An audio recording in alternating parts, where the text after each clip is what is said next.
and welcome to Macroscope, our special show in the run-up to the budget. Have expectations from Mr. Jaitley's maiden budget run ahead of reality? Can budgets ever be game changers? We'll know for sure on the 10th of the month. But before that, we've got an eminent panel to discuss the ins and outs of what is being billed as a biggest show in town, Budget 2014-15. So let me welcome noted industrialist Mr. RV Kanoria, past President FICCI, and Dr. Saumitra Chaudhuri, former member of the Planning Commission. Let me start with you, Saumitra. Do budgets really change anything? Is this hype overdone? We don't see this hype anywhere else in the world. So can really budgets do anything? After all, government is a huge machinery. What can a single budget really do? I think budgets are important. Hype is a subjective view, whether something is hyped up or not. Budgets are very important. We have had 3 years which have been poor economically. The companies are also impacted, investment has come off. I think there is some revival of investor confidence and consumer confidence. This budget can go a long way to reinforcing that confidence and lay the ground for a recovery of the Indian economy, which is badly needed. Mr. Kanoria, if we could turn to you. You know, as from corporate India, speaking for the voice of corporate India, does corporate India also attach the same importance to budgets, or is it just that, you know, everybody's been playing to the gallery, everybody thinks budgets are important, so industry also has to go along? We have the finance minister having pre-budget meetings, but is it just for the form, or can industry really expect anything from a single budget? You know, historically, budgets in India have always been just more than just a statement of government's expenditure and revenue. I mean, they've always been used as a platform to actually bring forth some of the policies which the government intends to either enact or change or do during the year and during the course of the years of their governance.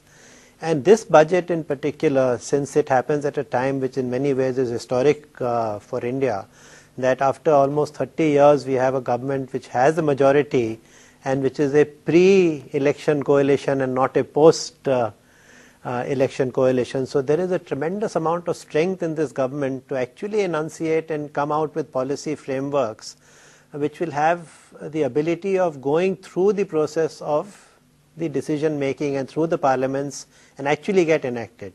So I personally think that budgets do have I mean, they should not have, but in the Indian context, they do have much more than just a mere statement of government's finances. So, as corporate India, we always have a lot of expectations from the budget, which could be positive or negative, and for this budget, it is definitely very, very positive. And if we see the run-up to the budget, the type of decisions which have been emanating, it's quite obvious that this government is not resorting to merely populist decision making and has actually taken some very hard decisions on increasing the prices of first railway fares and then subsequently petroleum prices and LPG gas prices.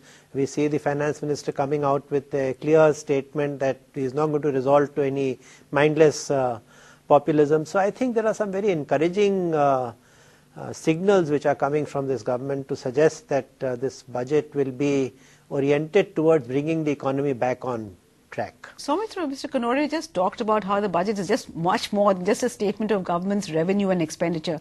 He says there are so many plans that the government lays out. But precisely for that reason, and precisely because the finance minister, it's really not really in his domain to ensure that these various projects or various proposals that he enunciates in this budget speech can really be carried through. So how much credibility does a budget speech carry? And I'm not talking about the budget numbers, but even the proposals. I mean, we did talk about outcome budgets in the past, but nobody really took them very seriously. So because of that reason, should we really attach much importance to what the government says or what the finance minister outlines in his budget? I don't recall any previous incident where an announcement that was made in the budget did not get carried through. So therefore, any announcement that is made in the budget is of extreme importance because they do get carried through. However, all announcements need not go through the budget speech. The government can choose when, as and when to announce decisions. So one should not take it therefore that if something is not in the budget speech, that will not become policy. But certainly anything is in the budget speech will certainly become policy. Therefore that is important. And I think Rajiv is absolutely correct that in our context, the last 20 years at least, budgets have been the platform for making major policy announcements, and therefore, not that any other announcements did not get made after the budget was proposed, but budgets have been a venue for this. However, let us keep certain things in mind. This government has just taken power. It's got to work its certain details out. So I think there probably will be more, the budget of 2015, which will be in February, will be more reflective of the government's overall thinking. This one would be some of the thinking, but not all of it. But I think whatever it is going to be the first major proposal or major occasion in which this government makes its policies clear, and therefore it is very important. Mr. Kanoria, Saumitra just said budgets are very important. He agreed with you on that. But if budgets are so important and are so path-breaking, can you really recall any very significant path-breaking budgets? Most people remember the July 1991. But apart from that, can one really, off the tip of one's fingers, mention some budgets which are really so important and path-breaking, justifying the hype? I am making maybe politically controversial to say that there was a budget when VP Singh introduced MOD-VAT. As finance minister, he introduced the concept of MOD-VAT, which was a completely new and alien concept to the Indian taxation system. That indirect taxes were getting set off, and the cascading impact of taxes was actually put under one umbrella to avoid a cost escalation at every stage of manufacture. And I think that was a unique provision which was introduced. So therefore, that is one budget which I remember. I mean, I can't recall the year of the budget, but it was under the then I can also recall Pranab Mukherjee's budget where he introduced retrospective taxation. I mean, if we think look at the power of budget, and if we look at the power of even a fiscal provision, that one single provision was the biggest dampener on investment in the country. So there are budgets which can be remembered for good, and there are budgets which can be remembered for not so good or bad. And so I have given you two different examples, one good and the other one bad. And both of them have had major impact on the way that business is done in the country and on the policy framework of the country. I mean, today we are discussing, for example, the introduction of GST. And so if you will ask me a question as to what corporate India expects, I mean, GST is merely an extension of what was the process started by VP Singh. Saumitra, Mr. Kanoria spoke of some good budgets that are remembered for good reasons and some budgets that are remembered for the wrong reasons. Can you think of any budgets, can you name any budgets that you thought were game changers in the Indian economic history, as it were? Look, when 1991 was a game changer for the economy, we took a different course. That's an easy one to pick. Yes. But every budget is important, especially when there's a change in government. People are expecting to see what the new government's policy priorities are. How much will they be different from the previous government? How much will they be similar? They are equally important. You don't have to take an about turn, a U-turn, for that to be a big turn. But you see, as Rajiv said very categorically, you can also get into the khada. So I think what people are waiting for with bated breath to see whether their expectations are by and large matched or have they got it wrong. So I think in that context, every budget is important now. No budget is that important in, as an academic enterprise, if you look at it after 5 years. I think that is not the issue. Right now, for decisions that people will make regarding investment, regarding not making investments, is going to be contingent on what the budget says. So anything that's going to happen in the next 1 or 2 years, for all of that, this budget is going to be quite important, and that's really what matters. Okay, so budgets are important in this budget even more than most. So on that note, I'm afraid we'll have to slip into a very short break, but we'll be back very soon. Welcome back. You're watching Macroscope, our special show in the run-up to the budget. Mr. Kanoria, we were talking about how important budgets are. Now, coming from industry, what are the 3 big proposals that you would like to see in Mr. Jaitley's maiden budget? Okay, I mean, let's not talk only from the proposal point of view. I think from the signaling point of view, what we'd first like to see is that a reinforcement of the confidence which this new government has brought by merely getting elected in the manner it has got elected with a majority. And that, what I mean by that is to undo some of the measures which actually resulted in a loss of confidence. One obviously is what I am talking about is the retrospective tax amendment. And For businesses, I think it's important that there is certainty and continuity in tax policy. And I think I'll restrict my comments to seeing the right signals which reinforces both the aspect of certainty as well as continuity. And if at all the concept of retrospectivity has to be brought in, it should not be brought in for any fresh taxes which cause any fresh liability. I mean, sometimes retrospective amendments are required to correct some anomalies of the past, but they don't result in any new revenue to the government. So that's one aspect we'd like to see. The second thing I'd like to see is that tax administration, that should change. I mean, even the new government, even the finance minister has used the word tax terrorism. I mean, maybe it's a very strong term to use, but essentially what it means is that we need to reform our administrative system so that the revenue mindedness disappears and that it becomes fair both for the taxpayer as well as for the tax collector. Right now, it is very difficult for any assessing officer or a taxman to take any decision which goes against the principle of revenue maximization.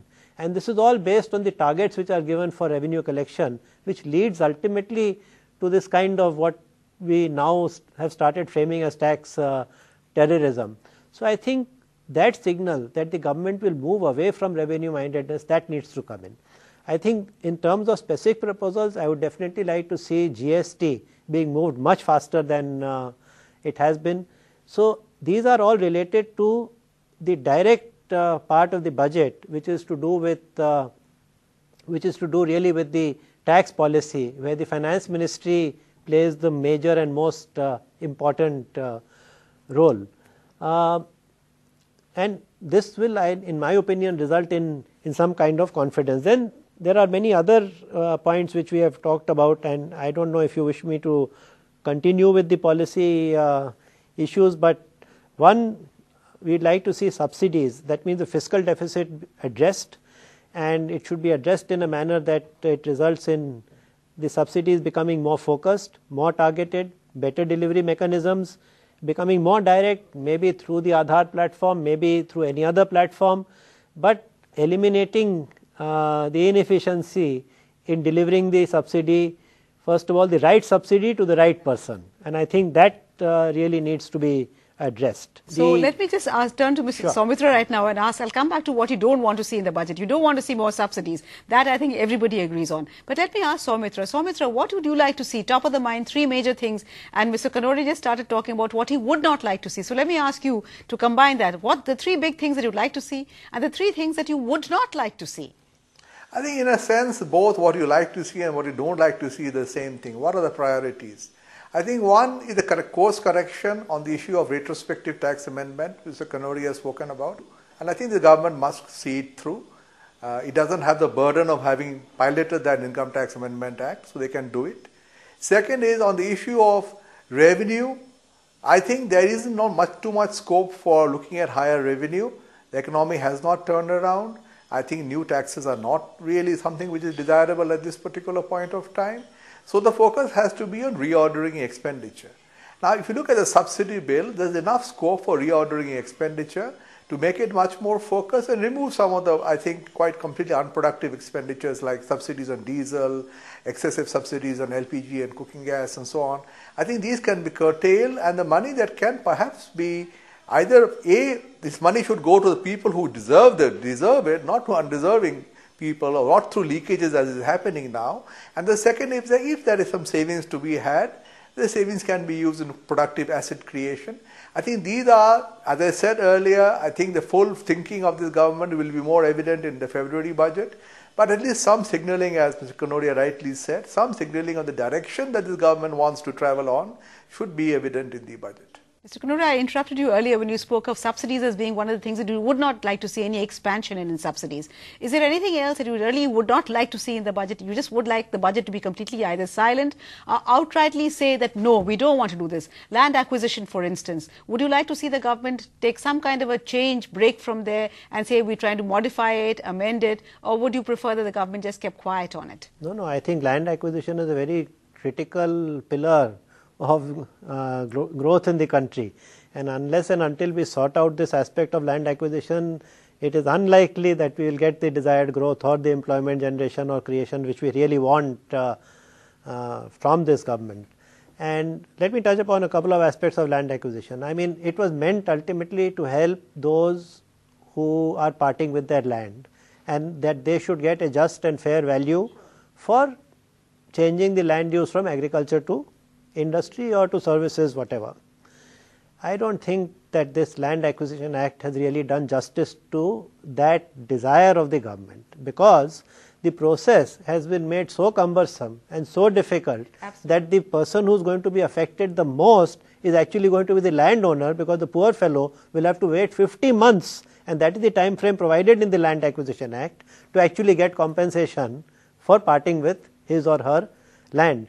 So I think what is really required is that the intent of the Land Acquisition Act was to do away with a draconian provision which was enacted by the British when they were in power, and that made it easier for them to acquire the land. So therefore this draconian position or that act itself needed amendment, but the manner in which it was done and pushed through without considering the impact it would have on the landowner and on the development objective of the country, I think that needs to be addressed. So it's much more the procedures within the Land Acquisition Act which need to be addressed, and also certain transactions which need to be kept outside the purview of the act, particularly private transactions. You see, the concept of private transaction is that a landowner is parting with the land and the buyer is buying it at a negotiated price. Now the Acquisition Act provides that even if you do that, you will still have to pay an R&R, which is a rehabilitation compensation, and that will be done on the basis of a social impact study. So it negates the very purpose for which the act was enacted. Absolutely. So one hope there will be some mention in the budget of the government's intention on that score. But on this note, I'm afraid we'll have to slip into another break, but we'll be back very soon. Welcome back. You're watching Macroscope with Jaitley, and we are discussing the expectations from the budget that's going to happen next week. So let me turn to you now, Saumitra, and ask you about that one number that everybody is fixated on in the budget, the fiscal deficit number. Now, how does one get to that number one? Is it so sacrosanct, number two? And which is the best way of going about it, increasing revenue or compressing expenditure? I think increasing revenue at this stage may not be possible. As I said earlier, the economy has not recovered. And the revenue projections, I think more or less, there can be small tinkering here and there, but by and large, they are not likely to change. Second, there has been newspaper reports, I have no way of knowing. The government is considering some more concessions in the form of higher ATCC benefits, etc., or changing the slab. That will make and lead to some revenue loss. So even if there is some other tax gains elsewhere, they get neutralized. So the way I look at it, tax revenue, there isn't much for scope for change. On non-tax revenue, if there are more telecom auctions, etc., there could be some increase. Again, a significant increase is not expected. Therefore, it's all a question, I think, largely about managing expenditure. How is expenditure to be managed and how are resources going to be squeezed out? I think the deficit number, or rather the financing gap number before disinvestment sales, financing gap number is a serious number, because it does indicate to the investing community at large that what the thinking of the government is regarding fiscal prudence. I mean, you can talk about fiscal prudence, but if you expand the financing gap, the two are not consistent. So I think people are going to look at the financing gap number very closely, because the fiscal deficit is after this disinvestment asset sales, and many analysts do not look at the asset sales because they are a one-off. So I think financing gap and deficit numbers are both very important. And if the government is able to achieve or remain on the trajectory towards fiscal consolidation, they would do themselves and the country a great deal of service. And I think they will be doing that. I've read nothing in the papers which suggests that the finance ministry is thinking otherwise. Mr. Kanoria, Saumitra spoke about how the government is likely to stay on track, and you spoke earlier about Mr. Jaitley talking about being against mindless populism. What do you hope to see, and do you think there should be greater emphasis on increasing revenue, or should the emphasis at this juncture be on compressing expenditure? So if I add to one more point which you said about what I would not like to see in the budget is any new taxes. Okay, that none of us would like to see. No, I am talking, let's say, from a non-emotional point of view. I am talking from the point of view of what I think is going to be ultimately good for the country. I don't think any additional taxes are going to really add to how we do business in this country. I think it's really what we need to do is what Saumitra has already said, is control expenditure. But at the same time, if I were to comment on the fiscal deficit, I think it's also the components of fiscal deficit which need to be looked at, and not just the plain vanilla number of fiscal deficit, whether it is 4.3 or 4.6. I think what has happened in the last 5 years is that we have actually shifted away from expenditure which was going into capital expenditure or into investment into actually consumptive expenditure. So this consumptive expenditure has had a detrimental impact both on the fisc of the country in terms of increasing the deficit. At the same time, it is also fueling inflation, because all this kind of money is ultimately fueling inflation. So one hand, government is fueling inflation, on the other hand it is trying to control it through an interest rate policy which the RBI is then forced into. To control inflation, they have to keep interest rates high.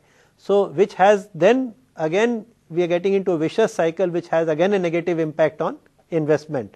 So unless and until the fiscal deficit is controlled, first of all to a rational and reasonable number, I would say that in a growing economy one can live with a number which might look high, but if it is correctly utilized and directed towards managing the supply side and creating new investment and new capital and new assets, then I think it is not such a bad number to have if it is even higher than 4%.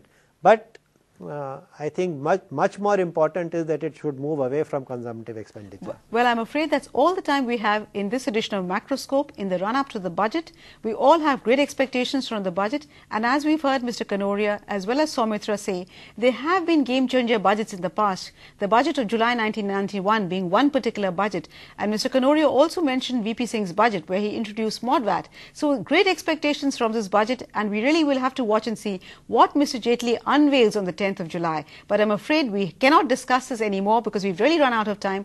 Thank you so much, Mr. Kanoria, for joining us. Thank you also, Saumitra. Let's hope that Mr. Jaitley does take some of the very sane advice that both of you have given. Thank you also for watching Macroscope in the run-up to the budget 2014-15.